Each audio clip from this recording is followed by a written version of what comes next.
Hello, this is Jolene White with Remax Suburban, and welcome back. Today is day 7 of our 24-day Advent calendar reading Christmas children books. Today I bring you a special story called The Carpenter's Gift by David Rubel. The story, it's a very heartwarming tale that kind of brings together two great traditions, the Rockefeller Center lighting of the Christmas tree, and then our neighbor helping neighbor program, Habitat for Humanity. So without further ado, I'm going to get started. Hope you enjoy it. Nearly a lifetime had passed, but Henry could still remember what it felt like to wake up in the old shack, especially during wintertime.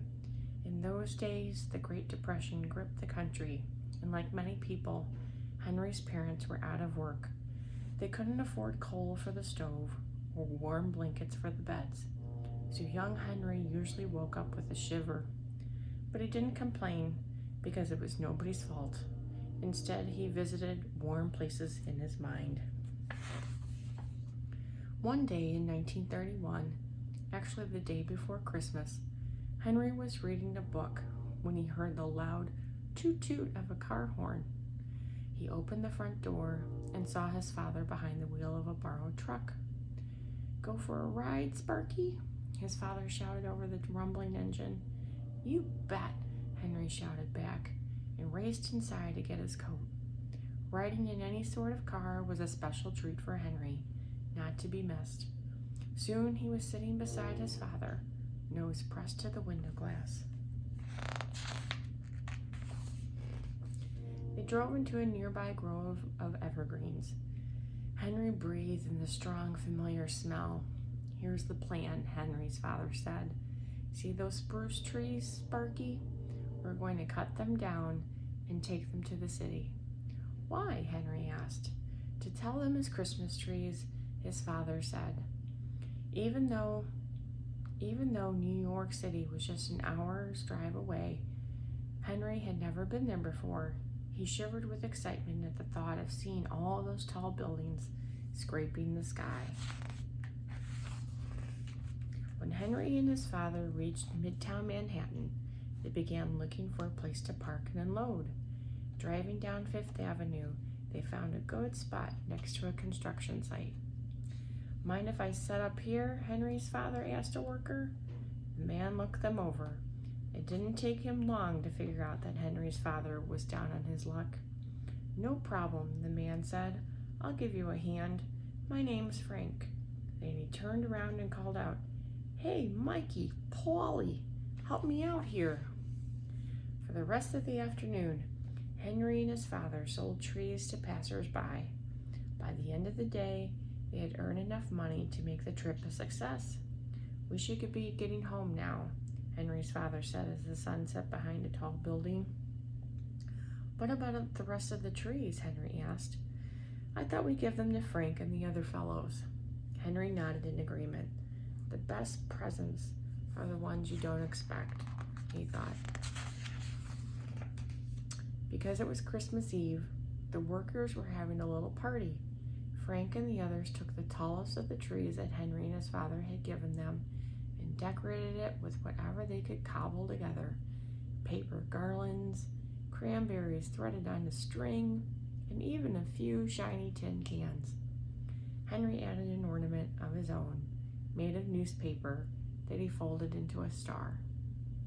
In the background, he could hear his father talking with Frank about grown-up things, the hard times for Henry's family, the shack in which they lived. But Henry didn't want to think about those things. He just wanted to look at the most marvelous Christmas tree he had ever seen. It had been the best day that Henry could remember, and he didn't want it to end. He stood before the decorated tree, enchanted. The streetlights had just come on, and the tin cans glittered in their light. If ever there was a magic moment, Henry thought, this is it. He decided to make a special Christmas wish. He wished that one day his family would live in a nice, warm house. After making his wish, Henry opened his eyes. His gaze fell on a pine cone lying on the ground. He picked it up and was turning it over in his hands when he felt his father grip his shoulder. "Time to go, Sparky," his father said. Henry stuffed the pine cone in his pocket, said goodnight to the workers, and walked with his father back to the truck. By the time they arrived home, it was well past Henry's bedtime. "You must be exhausted," his mother said, slipping off his boots. "Straight to bed with you." Shrugging off his coat, Henry felt a bulge in his pocket. It was the pine cone. He took it out and looked at it, remembering the joys of the day and the magic of the tree. The next morning, Henry's parents let him sleep late. In fact, it was well past 8 when the toot-toot of several car horns woke him. Rushing to the window, he saw 3 trucks pulling up outside. All were loaded with lumber and other building supplies. At the wheel of the first truck was Frank, and behind him were the other Rockefeller Center workers. What were they doing so far from the city on Christmas morning? Frank got out of the truck. "After you left, we got to thinking," he said. "There was all this extra wood lying around, and we had the day off. So we thought we'd drive up and see what we could do to help you with this house of yours." Frank looked the shack over, taking in its patched walls and ill-fitting windows. "I think we'll have to make a fresh start," he said. Henry's father didn't have words for the way he felt, so he simply took Frank's hand and shook it. The sound of sawing and hammering traveled far enough that Christmas morning for Henry's neighbors to wonder what was going on. A few walked over, saw the new house going up, and spread the word. By mid-afternoon, a dozen more people were pitching in. As the new house took shape, Frank called Henry over. "See these boards?" he said, pointing to a stack of cedar. "We're going to use them to trim the windows, but they've got nails in them. I need you to pull the nails out." Henry moved to fetch the boards, but Frank called him back. Digging into his toolbox, he handed Henry an old claw hammer. "You'll be needing this," Frank said. By nightfall, the frame of the new house was nearly done. By week's end, it had a roof. Soon enough, it was ready for Henry and his family to move in. In the spring, Henry's parents celebrated with a potluck dinner. They invited everyone who had helped build the house. Henry was glad to see Frank again. He was ready to return the claw hammer, but Frank wouldn't take it. "You keep it, son," he said. "It may come in handy someday." After dinner, Henry sat happily in his very own room. He thought about his Christmas wish and couldn't believe it had actually come true. He knew he should do something special to express how thankful he was, and he thought long and hard about what that might be. Finally, he decided to plant the pine cone. Maybe he could be Jack from the Beanstalk story, and the pine cone could be his magic bean. Henry planted the pine cone beside the new house. In time, a seedling emerged. Henry watered and weeded it. As time passed, both he and the tree grew tall and strong. Henry especially liked to hammer away in its shade, and he became quite a good carpenter, building many projects with his skilled hands. As Henry grew up, however, he became busy with other things. He got married, he moved away, and had a family. Most summers, though, he returned to visit his parents, and on lazy days he sat beneath a tree with his son, teaching him how to build things with the old claw hammer.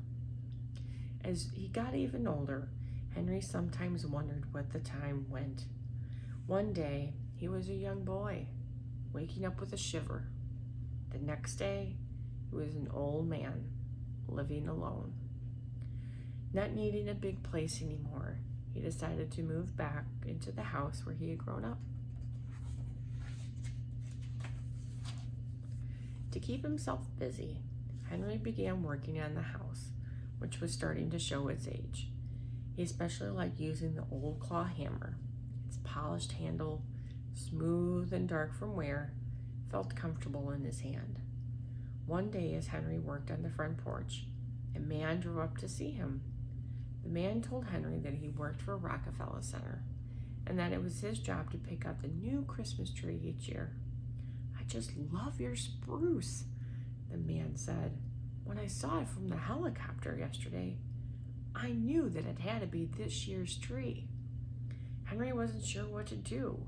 He knew that being asked was an honor, but he and the tree had been together a long time, and he was reluctant to let it go.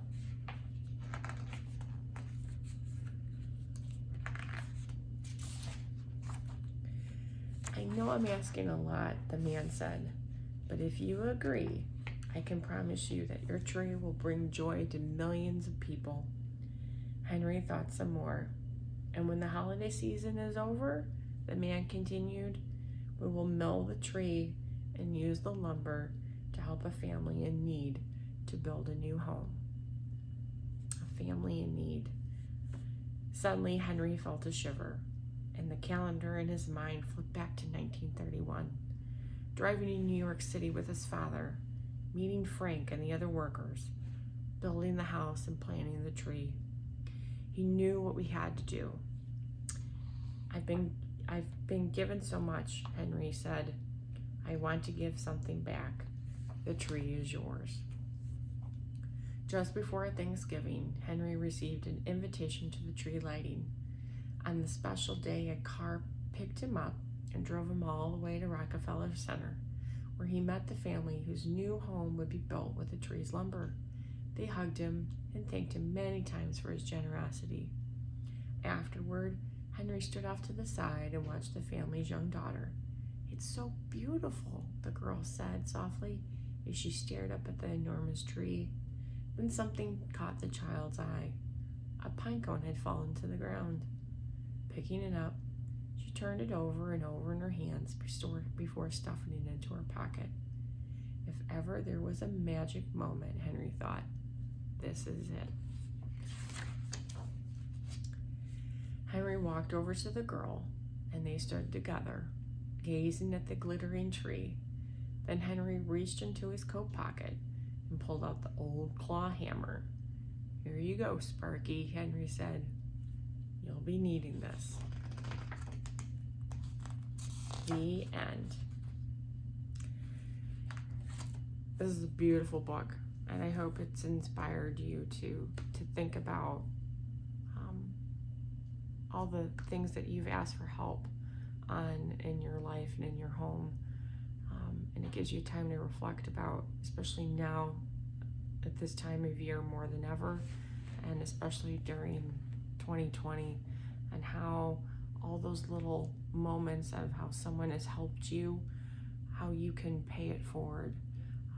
I hope that this, hearing this story gives you some inspiration to help out,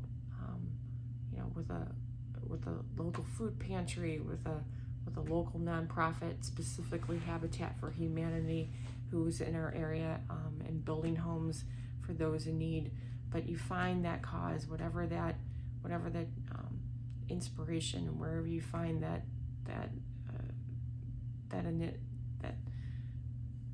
driving force, so you can go ahead and contribute and pay forward with all the help that you've received this year. So with that, I say I wish you well today, and we will see you tomorrow.